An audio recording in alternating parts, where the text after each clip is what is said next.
राजा प्रजा में किसी को अपना उत्तराधिकारी बनाना चाहता था। राजा ने घोषणा करवा दी कि अगले दिन जो भी व्यक्ति मुझसे मिलने राज्य में आएगा वही राजा बनेगा। वही व्यक्ति अपने लक्ष्य तक पहुंचना चाहता है जो किसी प्रलोभन में फंस कर रुकता नहीं है। इस संबंध में एक लोक कथा प्रचलित है। कथा के अनुसार पुराने समय में एक राजा की कोई संतान नहीं थी। वह बूढ़ा हो गया था।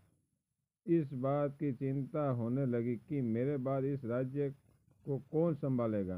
राजा ने अपने गुरु से पूछा इस समस्या का हल।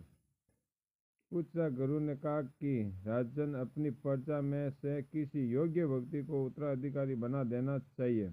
यह बात राजा को समझ आ गई।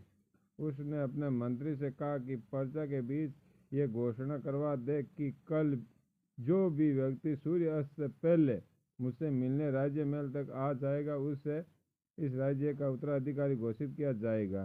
यह बात सुनकर मंत्री ने कहा कि महाराज, ये तो बहुत ही आसान है। पूरी प्रजा ही राजा बनने के लिए यहाँ पहुँच जाएगी।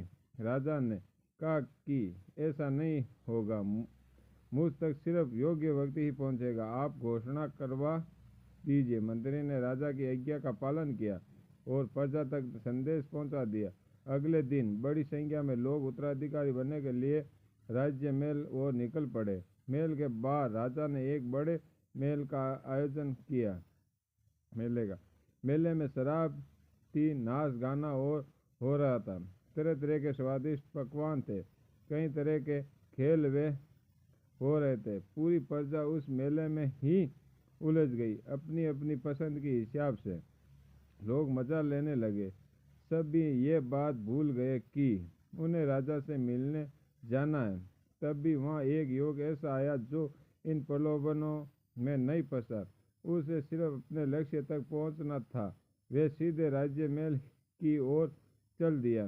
मुख्य द्वार पर दो पहरेदार खड़े थे। उन्होंने युवक को रोका, लेकिन वह किसी तरह उससे बचकर राजमहल में प्रवेश कर गया। अंदर पहुंचते ही उस राजा मंत्री और उनके मिल गए। राजा ने उस व्यक्ति को राज्य का उत्तराधिकारी नियुक्त कर दिया। कथा की सीख। इस प्रकरण कहानी की सीख यह है कि हमें अपने लक्ष्य तक पहुंचने के लिए रास्ते में रुकना नहीं चाहिए। सफलता मिलने तक हम आगे बढ़ना रहना चाहिए।